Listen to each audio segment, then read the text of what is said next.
Hey everyone. My name is Tynan and I was raised in Eugene, Oregon.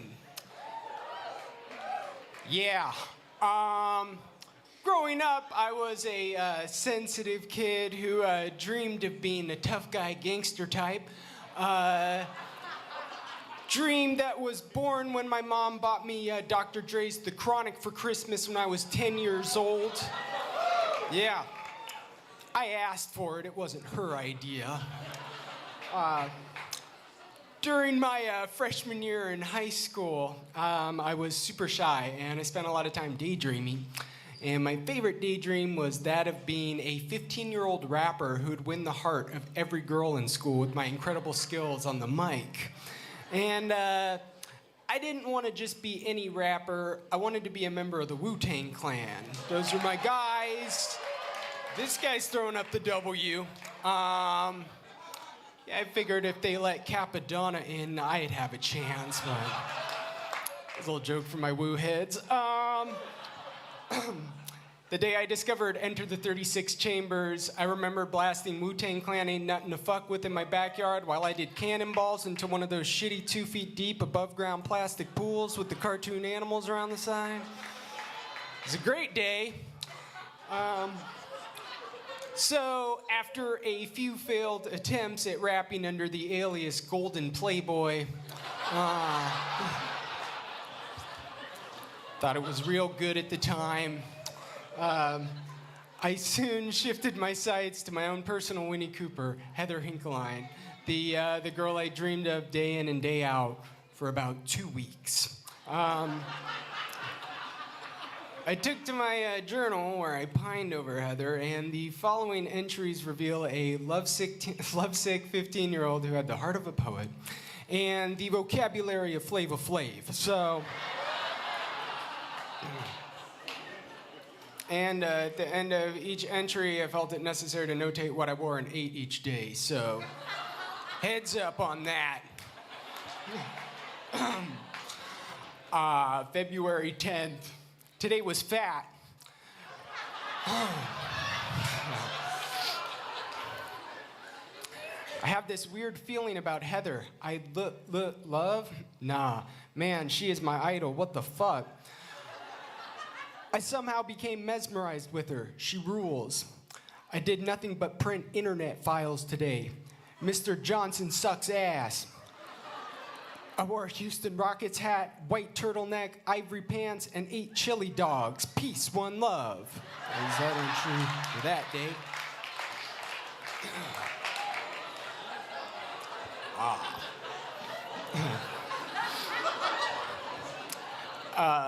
February 14th. Today was the best fucking day. I went to the dance and they only played 4 slow songs, but on the 4th one, Keith Sweat, Nobody. We got some sweat heads. I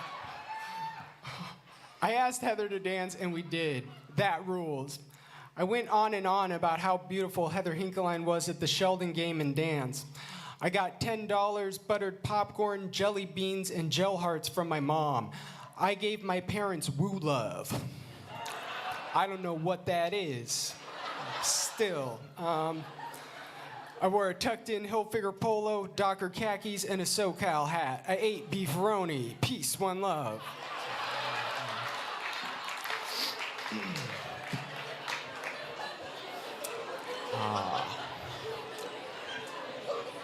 February 28th. Today was awesome. Had bomb popsicles. Saw a very funny movie, Austin Powers, watched NASCAR, and ate muffins.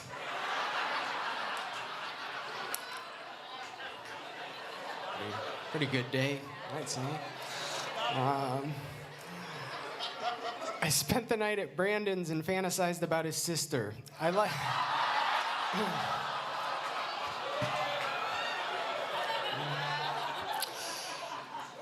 like country music now. It's good.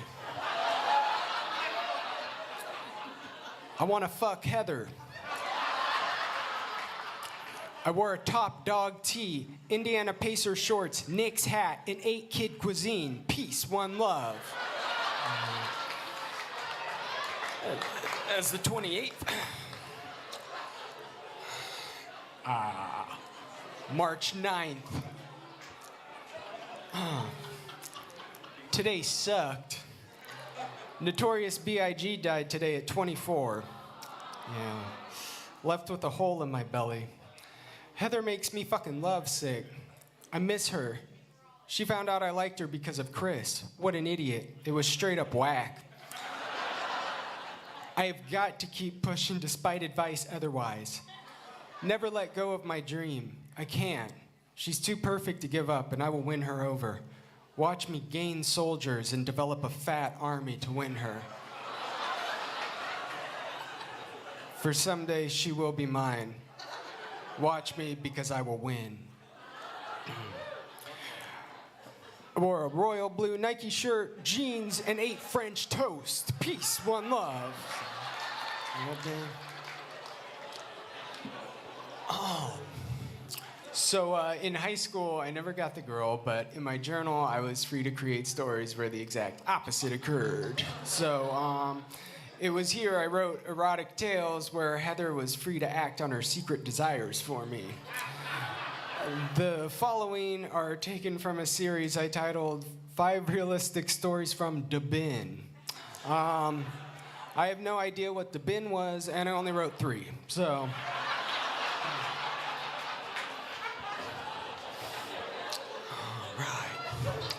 All right. It's the first one. It was March 1st, and I went over to Brandon's house to spend the night. I went downstairs to go get a glass of water when I suddenly heard someone. I hid, and I saw Heather leave, wearing nothing but a towel. I noticed she was going swimming, so I ran and jumped in the pool, making it look as if I had been there for a while. She came in and said, "Tynan, what are you doing here?" I said, "I couldn't get any sleep." "Neither could I. The problem is, I kind of didn't bring a swimsuit." "Oh, well, I'll leave." "Oh, no, that's okay. You're just a freshman. What's it gonna hurt?" She then disrobed, revealing a heavenly nude body fully equipped with plump breasts and a tight ass.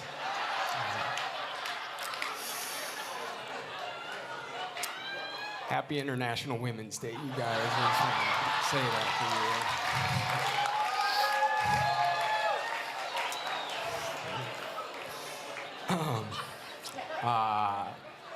She dove in the pool and we talked, becoming friends. She even had swimming races with me. She finally got up, put her towel on, and said, "I hope you and Brandon stay friends for a while." Winked and left. The end. So that's the first one of that. Pretty hot. It's the second one. One day, I was walking out in front of school, and Heather pulled up, asking me where Brandon is. "I don't know. I'm not his fucking secretary."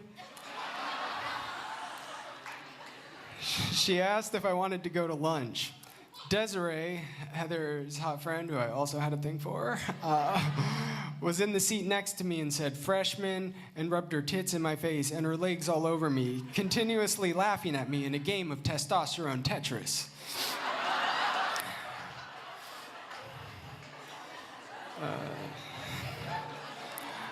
I then ate lunch, and Heather dropped everyone off but me, asking if I would go home with her to pick up something. I said yes.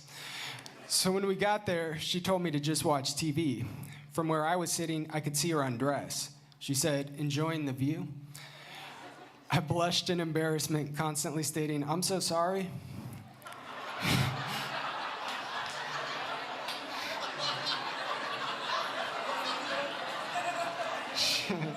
She said, "Don't be. You're one of Brandon's friends, and probably my favorite at that. Now come here." Ooh. I was anxiously anticipating my surprise when she took off her top and said, "Do it."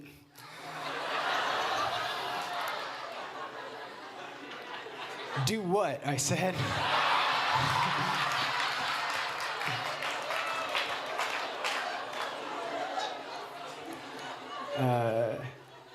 God, do it. Do what? I asked again. God, do I have to do everything for you? She then placed my hands on her breast and let me play with her nipples and breast. That's our secret, she whispered. We then went back to school. Hot damn! So, second one.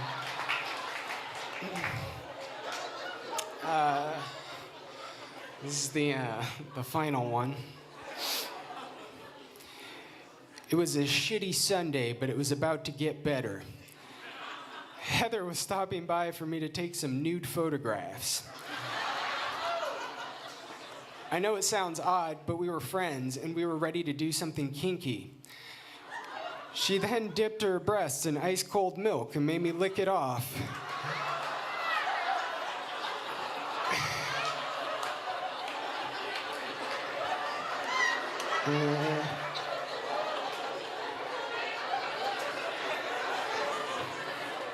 And asked me to spend the night. The next day, she went out and bought 2 Dairy Queen ice cream cones. Brought them home, undressed to her bare bronze body, sprawled nude in the dry bathtub, and made me lick both cones from all over her body. Her breasts were huge and her nipples were cool.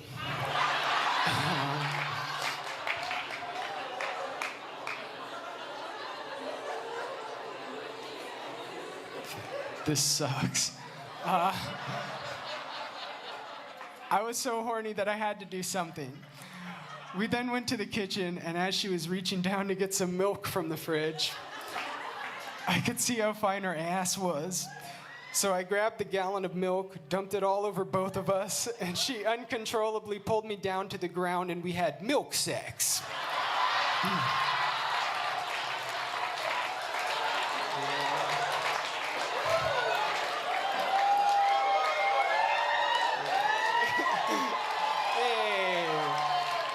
I wore polo pants, UCLA shirt, Georgetown hat, and 8 pot pies. Peace, one love. Thanks, you guys.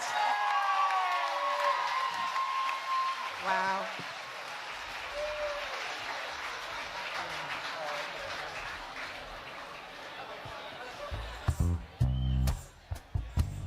Check it, check. Great. So it's great about all the mortifieds or all the valuable lessons we've learned. I like to review those. What have we learned today? We've learned that SHT is an acronym that actually means sucked her tits.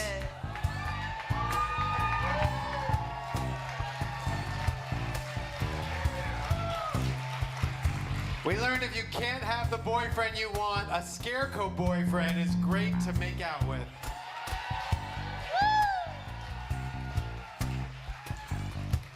We found out that rubber-gubber means rubber.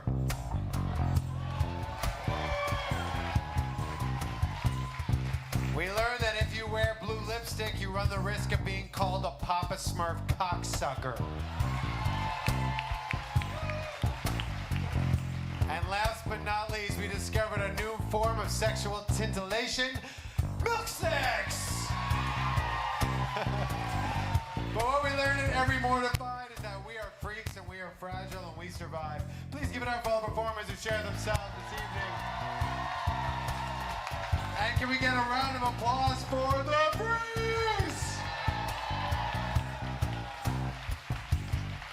A few quick announcements we wanted to make. If you want to share Mortified with someone that does not live in a mortified city, we do a podcast. It's called the Mortified Podcast. Very easy to remember. It's through Radiotopia. So you can check that out anywhere you find podcasts. You can hear about milk sex on your way to work. It's fantastic. We do an all-new show every month, every second Friday in San Francisco here, every second Saturday in the new parish. So go to getmortified.com for info on that, or how to share your own strange, twisted diaries with the world. You guys want to know more about the Freeze? Go to thefreezesf.com. They do weddings, bar mitzvahs, quinceañeras, whatnot, and what have you. After this show, guys, Hubba Hubba Review is coming up next. It is the best burlesque show in the city. You're welcome to stay for free and enjoy it. Today, Space Station 1999, 90s sci-fi themed burlesque. So you'll need to get out of the chairs, but you are welcome to stay and enjoy. So thank you guys for supporting the Strange and Twisted show. Thank you for Dylan who working the door, Dave working the decks, Dean and Lons for having us. Freeze is going to take us out. Have a fantastic evening. Thank you so much. 1, 2, 1, 2, 3, 4. Back in the day when I was young, I'm not a kid anymore. But some days I sit and wish I was a kid again. Back in the day when I was young, I'm not a kid anymore. But some days I sit and wish I was a kid again. Back in the day when I was young, I'm not a kid anymore. But some days I sit and wish I was a kid again. San Francisco, make some noise! Peace, one love. Get some French toast. Kid cuisine, motherfucker.